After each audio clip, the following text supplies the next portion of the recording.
Okay, so the wind was a little too bad. You can't really hear what I'm saying here, but basically what I'm talking about is I've just got a Rex Silentium MG7 K and 358 on my Glock 45. Everything here is pretty much stock. I got a Tactical Kinetics barrel. Basically saying that I'm going to be shooting it next to a Gemtech Tundra. It's my buddy's can, so we're just going to shoot them side by side and kind of see what they sound like. The downside is this is really heavy. It's definitely not a dedicated pistol can. The dot is still covered up by the can. So you do have to, it is easier to superimpose it though on the target than it is just iron sights.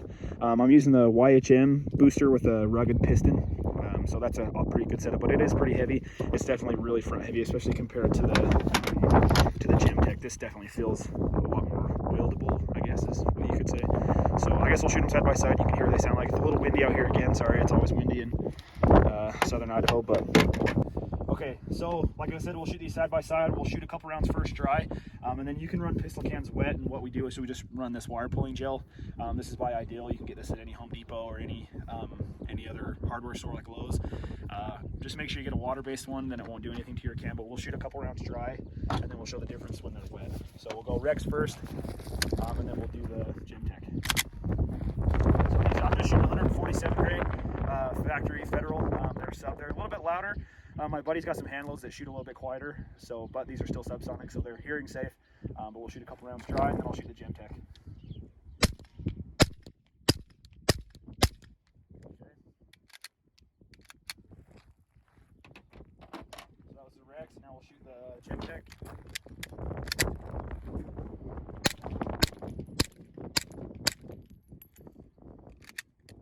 Okay, so now we'll run them wet. I'll show you kind of what we're doing. Gun's clear.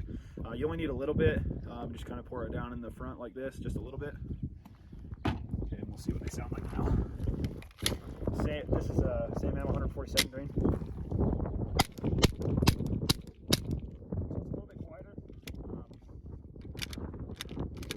Okay, now we'll shoot the Gemtech wet.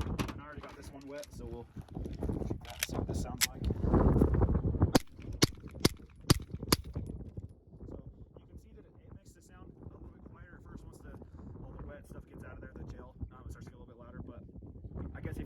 First round pop, that's always a good thing to have just to run it wet.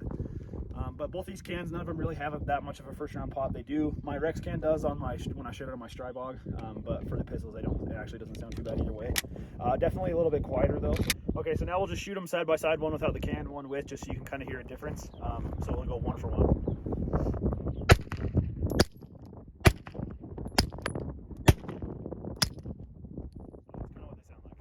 So now I just kind of want to show you that even though the can sits above the dot, you can still hit your targets. So we have a play rack here at like 8 yards.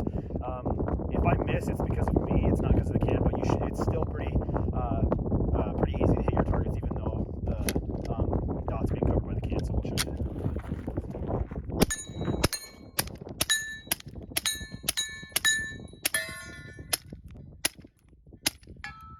And that last one was at 100, so I think I got one more round in there to see if I can hit it again. Oh yeah. So as you can see, you can still shoot your targets fairly easily.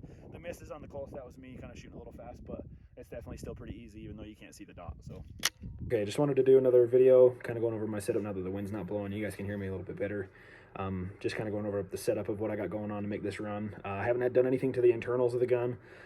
I did have a slide cut done by Jaegerworks for a Trijicon RMR. It's the RMR 06. I've got Ameriglow suppressor height sights, Surefire X300, stock internals. I'm shooting a Tactical Kinetics barrel. Primary Arms was having a sale on those. They were like 69 bucks. I don't know if you could hear that in the first part of the video, but nothing too crazy. With the can, I'm running the YHM, the Yankee Hill Machine booster, and then a rugged piston. So just for people who don't know how that works, basically you have a piston on the inside here with a spring on it that makes it so these semi-autos will function. If I can get that out of there. So yeah, that's that rugged piston with the spring. It works really well with this Rex Silentium can. It's really dirty. I shot quite a few rounds out of this today. Tried to clean it, but so anyways, like I said, it runs really good in this setup. I didn't have any malfunctions. I had a couple with the hand-loaded ammo, but with the factory ammo, I didn't have any problems. But it all kind of fits in there pretty good. Like I said, I did kind of want to touch on that this is really heavy. It's definitely not a pistol dedicated can. My buddy's Gemtech can definitely was meant more for this, but it definitely works in a pinch. The thing I like about it, like I said in the other videos, is you can shoot anything that'll fit down this bore. That's what's nice about it. So I know it's not meant to be a dedicated pistol can, but it's nice that there's companies that make the booster so you can run it on a pistol if you need to. Yeah, like I said, it just would be better as if I had a dedicated pistol can like the Rugged Obsidian or like my buddy's Gemtech can. But it does pretty good for what it is. It's super quiet. You couldn't really tell in the video when I shot it wet, but it does sound different when it's wet. It's definitely quieter for the first 3 or 4 rounds. Then it kind of goes back to the same. Not a super big difference, but it definitely is a little bit quieter with that wire pulling gel. But anyways, yeah, that's basically my setup. If you guys have any questions, just throw them down in the comments. I'm happy to do more videos for what anyone else wants to see. If you had any more questions about the Rex cans, I've got a 224 can coming. I got the paperwork done on that just recently, so have a couple more things I can do videos on. But yeah, I kind of like how this turned out. Like I said, other than the weight, it is a little bit front heavy, but yeah. One more thing I kind of wanted to touch on too is sorry again about the wind. We've just been getting storms and stuff down here in southern Idaho, and it's just going to be windy till it gets almost the summer. So hopefully as it goes forward, the videos will get a little bit better. There won't be as much wind, and you know, I work full time all throughout the week, and so I really only get the weekends to shoot, and every weekend it's been not very good weather. So sorry about that in advance, but I really do like this setup. It's really quiet. It sounds good. It sounds good on my 5.56s. It sounds good on my 6.5 Creedmoor. Everything like that. So I really do enjoy this can. I think Rex, for the value that you get for the money, I paid $420, or no, I got this on Black Friday for $375 shipped. I had to pay a $50 transfer fee, and then obviously the $200 tax stamp. But for the money, like I said, I can shoot anything through this can that'll fit down the bore.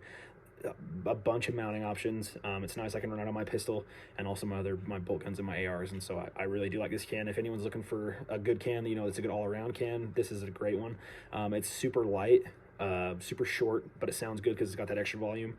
It's pretty dirty from shooting it wet today, but yeah, like I said, I really like this setup. Really like this can a lot. If you're really on the fence about it, I would just do it. Like I've got 2 of them now. I've got this one and then the 224 coming. So I really like these cans a lot. I think the guys who make these down at Rex do a really great job. So yeah, don't hesitate. Just I would say send. But yeah, so that's basically what they both sound like.